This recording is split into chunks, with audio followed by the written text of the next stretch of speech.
حضرت انس بیان کرتے ہیں کہ نبی کریم صلی اللہ علیہ وسلم کو ایک مرتبہ اونگ آئی۔ آپ صلی اللہ علیہ وسلم نے مسکرا کر سر اٹھایا تو صحابہ رضی اللہ عنہ نے پوچھا، اے اللہ کے رسول صلی اللہ علیہ وسلم، آپ کو کس چیز نے خوش کیا؟ آپ صلی اللہ علیہ وسلم نے فرمایا، ابھی مجھ پر ایک سورہ نازل ہوئی ہے۔ پھر آپ صلی اللہ علیہ وسلم نے سورہ کوثر کی تلاوت فرمائی۔ سورہ کوثر کی تلاوت کر کے فرمایا، جانتے ہو کوثر کیا ہے؟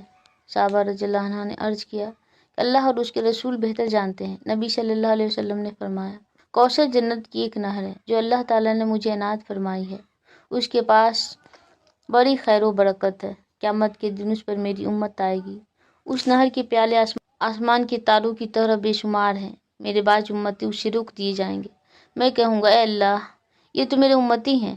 جواب ملے گا، آپ کو معلوم نہیں ہے کہ آپ صلی اللہ علیہ وسلم کے بعد انہوں نے آپ کے دین میں کیا کیا نئی باتیں ایجاد کی، کیا نئی باتیں ایجاد کر لی تھیں۔ یہ مسلم کی روایت ہے۔